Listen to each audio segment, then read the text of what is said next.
Сәлем баршаңызға, құрметті көрермендер, каналыма қош келдіңіздер. Бүгін сіздермен өте ерекше дәмі тіл үйретін үнді мантысын дайындайтын боламыз.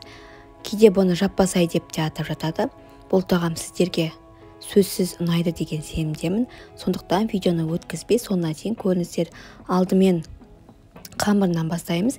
Керек ингредиенттердің мөлшерін төменде описаниеда қалдыратын боламын. Електен өткізілген ұнымызға тұз салып, бір жұмыртқа жарып салып, су құйып жақсылап қамыр илейміз. Ешқандай түйір іртік қалмайтындай қамыр илеп шығамыз.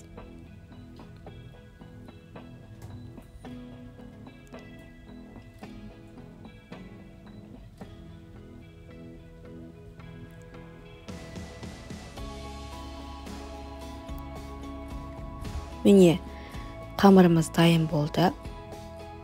Енді салфанға салып, тындырып қоямыз.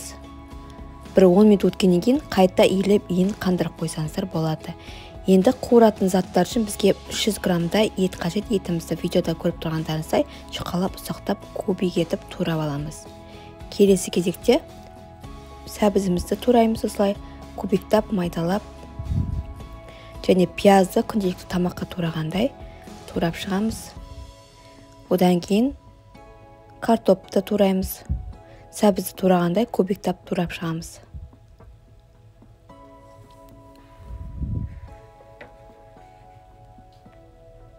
Осымен бәрін турап болғаннан кейін енді қызып тұрған қазанымызға сұйық май құйып, майы қызғаннан кейін туралған етімізді салып, жақсылап қызарғанша қуырып аламыз. Еттің өзінің сөлі шығады, сол суы тартылғанша, еті қызыл болғанша қуырып аламыз.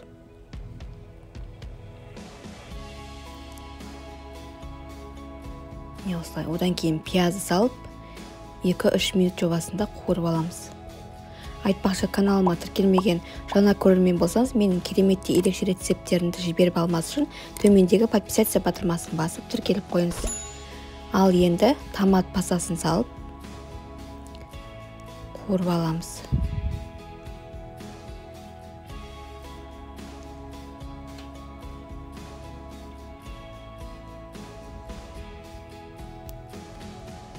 Одан кейін дәміне қарай тұз, дәмдеуіштер салсаңыздар болады, өздеріңіздің қалауларыңыз бойынша жақсылап араластырып, одан кейін сәбізімізді саламыз. 2-3 минуттай қуырып аламыз. Одан кейін картопты саламыз. Араластырып, тағы да 1-2 минуттай қуырып аламыз да, үстіне су құямыз.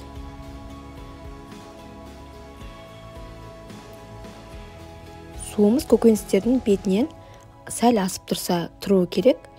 Енді қайнағаннан кейін баяу отта қайнатамыз. Енді ие қанған қамырымызды алып, алдымен ұн сүйіп, жұдырығымызбен басып дөңгелектеп аламыз. Қамырымыздың тегіс әрі дөңгелек болып жайылуы осы бастапқыда басып шыққандарыңызға байланысты. Әрі қарай қамырды оқтауға орып жая береміз.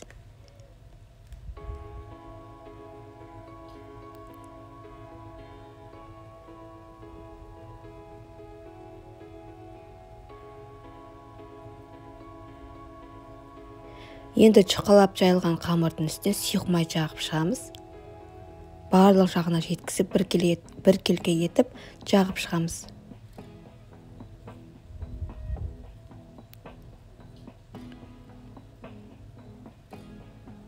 Одан кейін видеода көріп тұрғандарыңыздай 4 бұрышты етіп кесіп аламыз.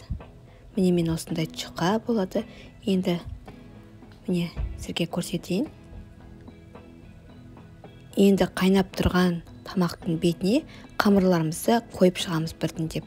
Сұйық май жағылған болғандықтан бетін төмен қаратып қоясыздар. Қамырымыз бір-біріне жабыспайды.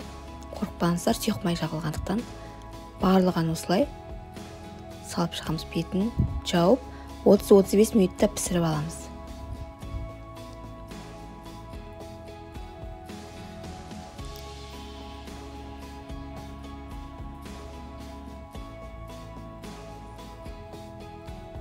Біздің үнді мантымыз дайын. Осымен бетіндегі қамырларды ыдысымызға осылай сала береміз. барлығын тізіп шығамыз. Ортасына салмасын саламыз.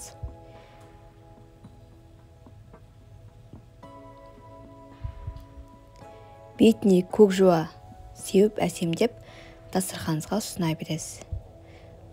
Өте дәмді, ерекше тағам. Сіздерге және отбасыларға ұнайды деген сенімдемін. Өте дәмді, ерекше ыстық тағамдардың бірі.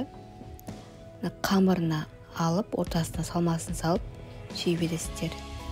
Міндетті түрде жасап көріңіздер. Видео ұнаған болса, лайк басып, пікірлеріңізді қалдырып кетіңіздер. Сіздермен болған Жансая, келесі видео рецепті кездескенше сау болыңыздар.